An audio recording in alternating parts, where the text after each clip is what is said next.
I decided to try something new this year and make a series of quick videos covering the games that I completed in 2022.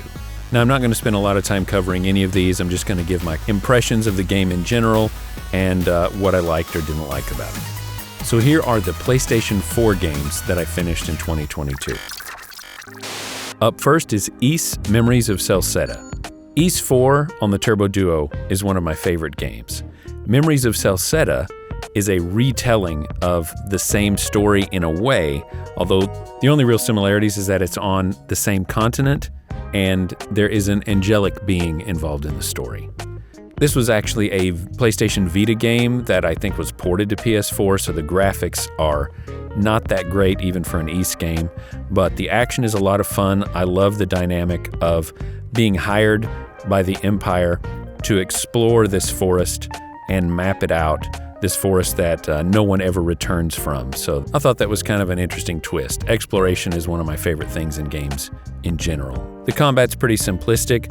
I believe this is the game that introduced the party of 3 and switching between the lead character that you control that they also used in Ys 8 and Ys 9. Fun story, great music, as is usual for Ys games, and overall, I really enjoyed it.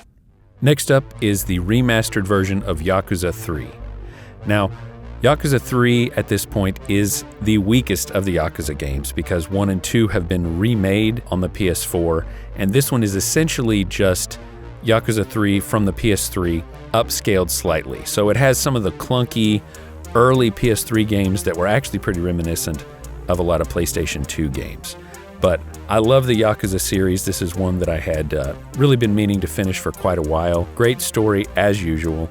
But this is the first one that I've really just kind of blown through the story and not spent a lot of time working on the side quest because I was afraid, as old and clunky as certain parts of it felt, that if I got too bogged down in side quests, I would never finish it.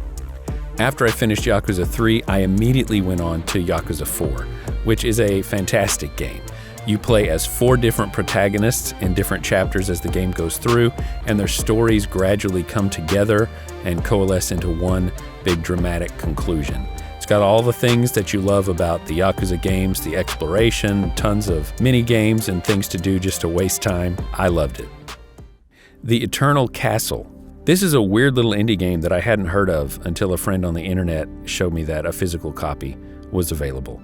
It is a remaster of a DOS game that never existed. The developers don't ever reveal it, but they are pretending that it's a remaster of an old game, but they've just made a new game.